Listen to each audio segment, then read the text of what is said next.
मुंबई में मंगलवार देर रात तक जोरदार बारिश होने के कारण जगह जगह जल भराव हो गया। सड़कों में लबालब पानी भरने के कारण कई घंटों तक वाहन चालक फंसे रहे। मुंबई में 24 घंटे की मूसलाधार बारिश ने पिछले 26 साल का रिकॉर्ड तोड़ दिया।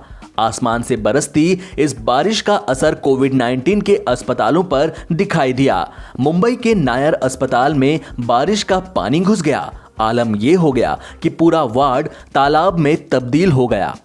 कोविड मरीजों के लिए बनाए गए इस वार्ड का एक वीडियो भी सामने आया है, जहां साफ दिखाई दे रहा है कि पानी की वजह से किस तरह से मरीजों को दिक्कत का सामना करना पड़ा। दवाई के डिब्बे यहां पानी में तैरते दिखाई दे रहे हैं, तो कुछ स्वास्थ्य कर्मी पानी में पीपीई किट पहनकर मरीजों की देखभाल करते हुए दिखाई दे रहे हैं। इस सीजन में उपनगरीय मुंबई में मंगलवार शाम और बुधवार सुबह लगातार मूसलाधार बारिश हुई और 273.6 मिलीमीटर बारिश दर्ज की गई। पुलिस ने स्थानीय लोगों की मदद से सड़कों पर फंसे वाहन चालकों को सुरक्षित स्थान पर पहुंचाया। वहीं भारी बारिश के चलते मुंबई के सायन रेलवे स्टेशन पर पानी भर गया। देर रात तक यात्री टिन शेड के नीचे छिपे रहे। उधर पटरियों में पानी भरने की वजह से यात्रियों को काफी देर तक ट्रेनों का इंतजार करना पड़ा। बारिश से बिगड़ते हालात को देखते हुए लोकल ट्रेन और बस सेवाएं रोक दी गईं। मंगलवार रात हुई भारी बारिश के कारण लोगों का जीवन अस्त व्यस्त हो गया। सड़कों पर बारिश का पानी भरने की वजह से लोगों का घरों से बाहर निकलना मुश्किल हो गया। महाराष्ट्र में मुंबई के गोरेगांव क्षेत्र में भारी बारिश हुई, जिसके कारण जगह जगह पर भारी जल भराव हो गया। साथ ही रेल की पटरियों और सड़कों पर जल भराव हो गया, जिसके कारण लोकल ट्रेन बस सेवाएं बाधित हो गई। मुंबई में हुई भारी बारिश से सायन रेलवे स्टेशन पर यात्री फंस गए। लगातार बारिश से स्थिति ऐसी बिगड़ी कि प्लेटफॉर्म तक पानी आ गया, जिसकी वजह से लोगों को काफी परेशानियों का सामना करना पड़ा।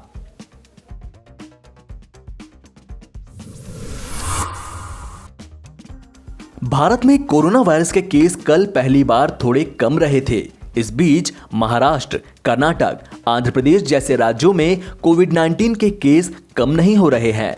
केंद्र सरकार के आंकड़ों के मुताबिक देश में कोरोना वायरस के मामले बढ़कर 56,46,011 तक पहुंच गए हैं। अच्छी बात यह है कि 45,87,614 लोग कोरोना से ठीक हो चुके हैं, जबकि 9,68,377 एक्टिव केसेस हैं।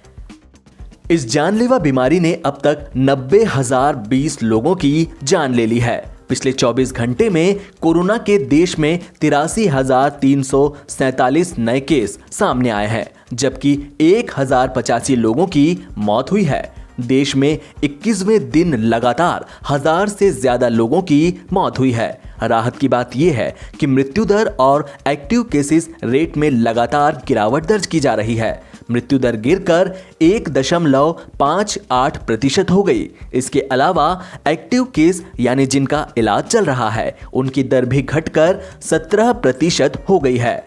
इसके साथ ही रिकवरी रेट यानी ठीक होने की दर 81% हो गई है।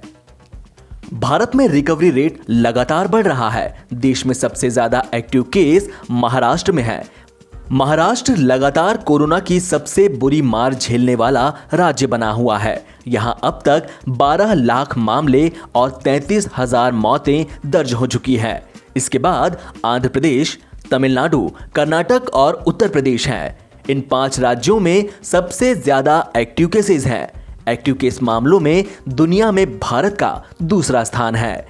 कोरोना संक्रमितों की संख्या के हिसाब से भारत दुनिया का दूसरा सबसे प्रभावित देश है। मौत के मामले में अमेरिका और ब्राजील के बाद भारत का नंबर है।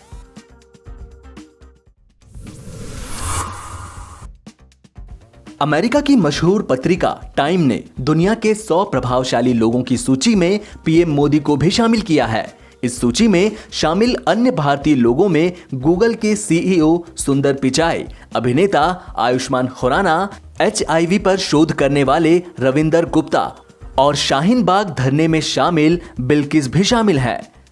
टाइम मैगजीन ने पीएम मोदी के बारे में लिखे अपने लेख में कई तल्ख टिप्पणियां भी की हैं। पीएम मोदी के अलावा इस लिस्ट में शी जिनपिंग, ताइवान की राष्ट्रपति Tsai Ing Wen, Donald Trump, Kamala Harris, Joe Biden, German chancellor Angela Merkel समेत दुनिया भर के कई नेता शामिल हैं। टाइम मैगजीन ने पीएम मोदी के बारे में लिखा, लोकतंत्र के लिए सबसे जरूरी स्वतंत्र चुनाव नहीं है, इसमें केवल यह पता चलता है कि किसे सबसे अधिक वोट मिला है। इससे ज्यादा महत्वपूर्ण उन लोगों का अधिकार है जिन्होंने विजेता के लिए वोट नहीं दिया।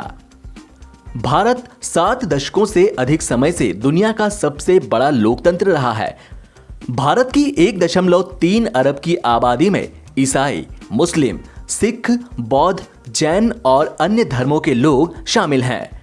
टाइम मैगजीन के एडिटर कार्ल विक ने लिखा, यह सब भारत में है जिसे अपने जीवन का ज्यादातर समय शरणार्थी के रूप में गुजारने वाले दलाई लामा ने सद्भाव और स्थिरता का उदाहरण बताया था। नरेंद्र मोदी ने इन सभी को संदेह में ला दिया है। भारत के ज्यादातर प्रधानमंत्री करीब 80% आबादी वाले हिंदू समुदाय से आते हैं, लेकिन केवल पीएम मोदी ही ऐसे हैं जिन्होंने ऐसे शासन किया जैसे उनके लिए कोई और मायने नहीं रखता।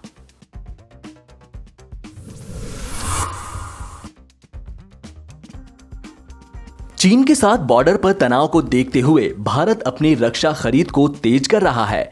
वेपन्स सिस्टम से लेकर मिसाइल टेक्नोलॉजी तक भारत में ही डेवलप करने को प्राथमिकता दी जा रही है, मगर जरूरत के मुताबिक विदेश से भी खरीद हो रही है।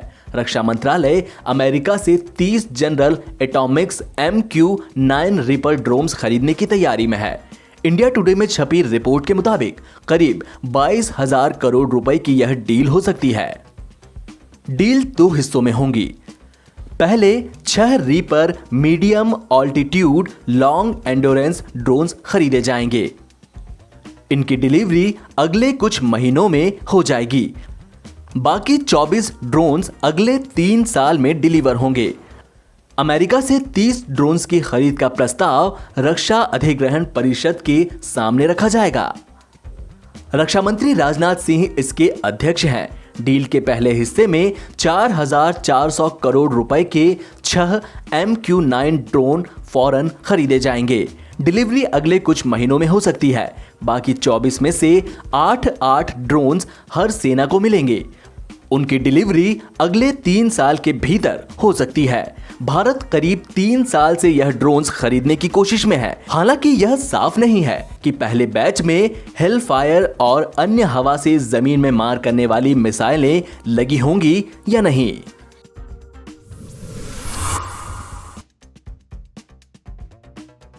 राजस्थान में बढ़ते कोरोना वायरस के खतरे को देखते हुए जोधपुर जिला प्रशासन और नगर निगम ने कोविड-19 के बारे में जनता में जागरूकता पैदा करने के लिए एक अभियान शुरू किया है। नारों के साथ poster no mask no entry और नो मास्क नो सर्विस वाहनों पर चिपकाए गए।